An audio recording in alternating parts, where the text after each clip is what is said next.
శ్రీమాత్రే నమ. జయ గురు దత్తాత్రేయ నమ. ఈ వీడియోలో మనం సింహరాశి వారికి ఎటువంటి వృత్తి అనుకూలిస్తుంది, ప్రభుత్వ రంగ సంస్థల్లో ఏ డిపార్ట్మెంట్ వీళ్ళకి అనుకూలిస్తుంది అన్న విషయాన్ని మనం ఈ వీడియోలో పరిశీలించే ప్రయత్నం చేద్దాం. సింహరాశి అంటేనే మరి ప్రభుత్వ దత్తపుత్రులుగా వీళ్ళని వ్యవహరించవచ్చు. సింహరాశి వారికి అధిపతి సూర్య భగవానుడు. ఒక విధంగా మొత్తం రాష్ట్ర ప్రభుత్వానికి సంబంధించినటువంటి అన్ని ఉద్యోగాల్లో కూడా ఈ రాశివారు మనకి రావడం జరుగుతుంది. కొద్దిగా అధికార హోదా కలిగి ఉన్నటువంటి, ముద్రణాధికారం ఉన్నటువంటి అధికారులు ఎక్కువగా ఈ ఉద్యోగం చేయడానికి ఇష్టపడుతుంటారు. సాధారణంగా మరి ఈ రాశిలో జన్మించిన వారు చిన్న చిన్న ఉద్యోగాలు వచ్చినా కూడా దాన్ని విడిచిపెట్టి వేరే రంగం ఎత్తుక్కోవడం జరుగుతుంటుంది. మరి ఇది అగ్నితత్వ రాశి అవ్వటం వల్ల ఏంటంటే వీళ్ళు ఎక్కువగా ఈ యూనియన్ పబ్లిక్ సర్వీస్ సంబంధించినటువంటి ఈ సివిల్స్, ఐఏఎస్, ఐఏఎస్, ఐపీఎస్ లాంటి వాటిలో ఎక్కువగా శిక్షణ పొందుతూ ఆ అధికారులుగా రావడానికి ప్రయత్నం చేస్తూ ఉంటారు. ఎక్కువగా అడ్మినిస్ట్రేషను, స్వతంత్ర భావాలు కలిగి ఉండడం ఇది ఎక్కువగా వీళ్ళకి ఇష్టపడుతుంటారు. కాబట్టి ఎక్కువ మంది విద్యార్థులు ఈ విధంగా వస్తూ ఉంటారు. కొంతమంది మేనేజ్మెంట్ రంగాన్ని ఎన్నుకుంటుంటారు. అంటే ఎంబీఏ వివిధ కాలేజీల్లో వాళ్ళ స్థాయిని బట్టి మేనేజ్మెంట్ కోర్సుల్లో ప్రవేశించి తద్వారా ఏదో ఒక పెద్ద సంస్థలో మేనేజర్ స్థాయి ఉద్యోగాలకి, పరిపాలన రంగంలోకి వెళ్ళడం జరుగుతూ ఉంటుంది.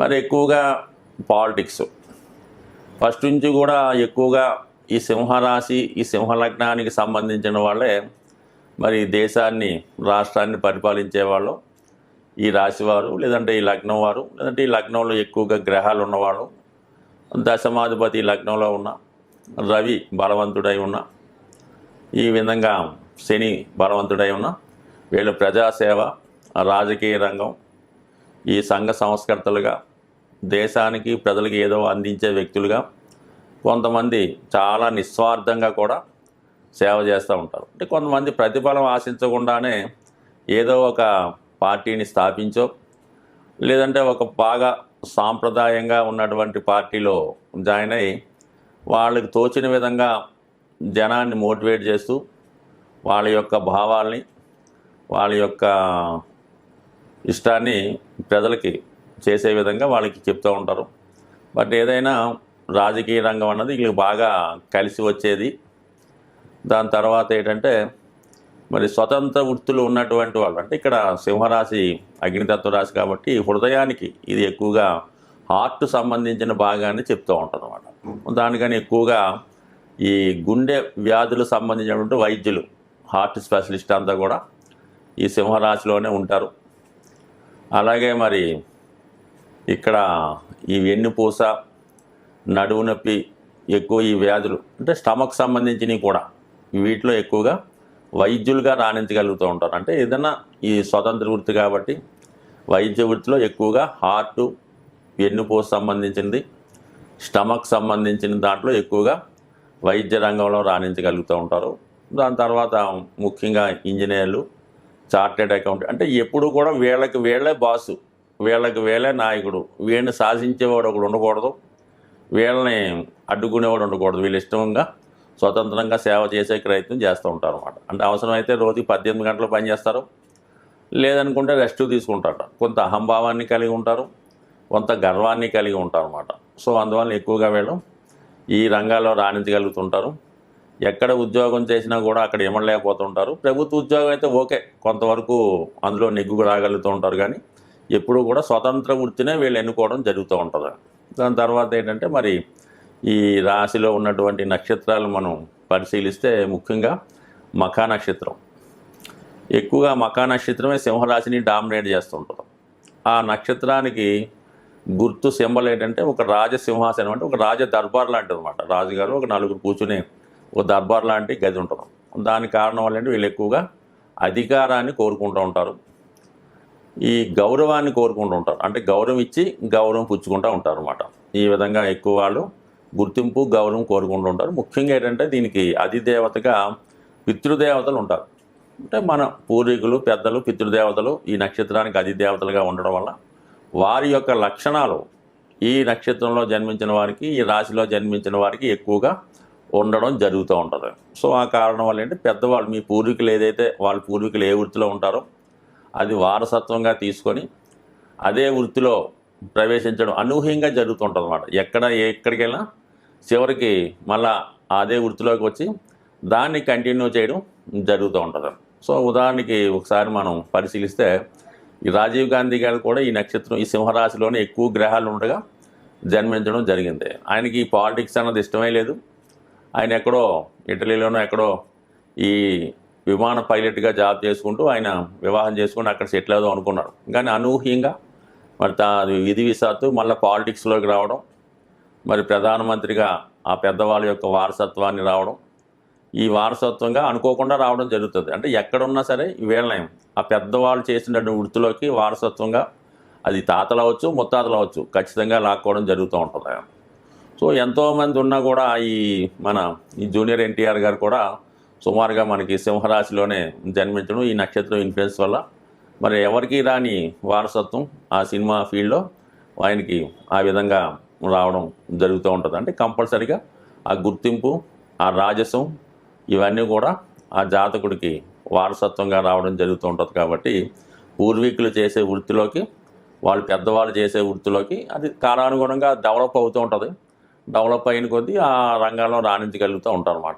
ఎక్కువగా వీళ్ళంటే పురాతన వస్తువులను ఇష్టపడుతూ ఉంటారు, సాంప్రదాయాలను ఇష్టపడుతూ ఉంటారు, పురాతన కట్టడాల్ని సేమ్ అలాగే ఉంచి దాన్ని డెవలప్మెంట్ చేస్తుంటారు. ఎక్కువగా రాజభవనాలన్నా, పెద్ద పెద్ద భవనాలన్నా, ట్రెడిషనల్గా ఉన్నటువంటి ప్రదేశాలన్నా కూడా బాగా ఇష్టపడుతుంటారు. సో ఆ కారణం వల్ల వీళ్ళు ఈ టూరిస్ట్ డిపార్ట్మెంట్లో కూడా బాగా రాణించగలుగుతూ ఉంటారు అన్నమాట. అంటే పురాతనమైనటువంటి గృహలు లేదంటే ఈ కోటలు వాటిని చూపించడం, అక్కడికి ఈ టూర్లు ఏర్పాటు చేయడం, ఇటువంటి పురాతన సంబంధించినటువంటి వృత్తుల్లో ఈ ఎండోమెంట్స్ డిపార్ట్మెంటు, సో అలాగే టూరిజం డిపార్ట్మెంట్లో కూడా వీళ్ళు బాగా రాణించగలుగుతుంటారు. ఇదే నక్షత్రంలో ఇదే రాశిలో జన్మించిన వారు టూరిజం మినిస్టర్లుగా ఎండోమెంట్ డిపార్ట్మెంట్లో కూడా రావడం జరుగుతూ ఉంటుంది.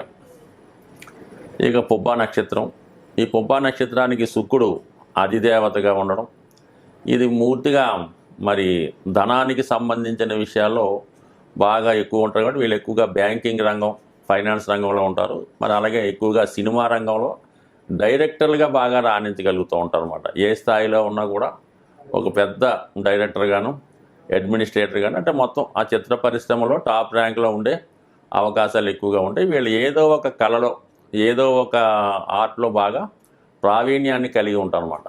అది పూర్వీకుల నుంచి రావచ్చు, వీళ్ళు స్వయం కృషితో వాళ్ళు డెవలప్మెంట్ చేసుకోవచ్చు. ఆ కారణం వల్ల ఎక్కువగా వీళ్ళు సినిమా రంగంలో వాళ్ళ స్థాయిలో ఆ రంగాల్లో నెంబర్ 1 స్థాయికి ఉండే అవకాశం ఉంది. దాని తర్వాత ఏంటంటే వీళ్ళు ఈ టూరిజం డిపార్ట్మెంట్తో పాటు ఈ ఫంక్షన్స్ ఏర్పాటు చేస్తుంటారు కదా, పెద్ద పెద్ద ఫంక్షన్స్ ఏర్పాటు చేస్తుంటారు, దాంట్లో బాగా రాణించగలుగుతుంటారు.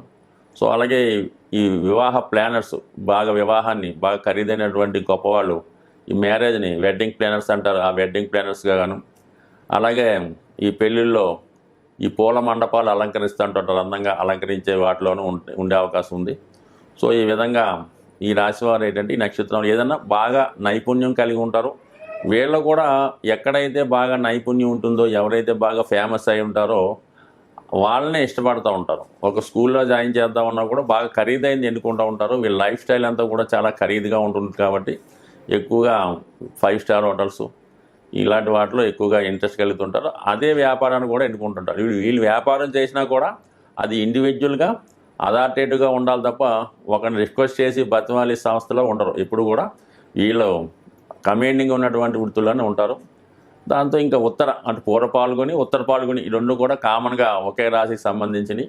అంటే వీళ్ళు గృహానికి అవసరమైనటువంటి గృహోపకరణాలు, ఇంటికి, వంటింటికి, మరి కొత్తగా పెళ్ళైన వాళ్ళకి ఉపయోగించే మంచాలు, ఇవన్నీ అంటే ఫర్నిచర్ అవ్వచ్చు, బిల్డింగ్కి అందంగా అలంకరించే వస్తువులు కావచ్చు, ఈ విధంగా ఆర్గనైజర్లుగా, ప్లానర్లుగా, ఇంటీరియర్ డెకరేటర్స్గా బాగా రాణించే అవకాశం ఉంది. సో వీళ్ళు మరి ప్రతిరోజు కూడా కంపల్సరీగా సూర్య నమస్కారం చేసుకోవడం, చాలా నియమంగా డిసిప్లిన్గా ఉన్నంత వరకు జీవితంలో వీళ్ళకి తిరిగి అన్నదే ఉండదు.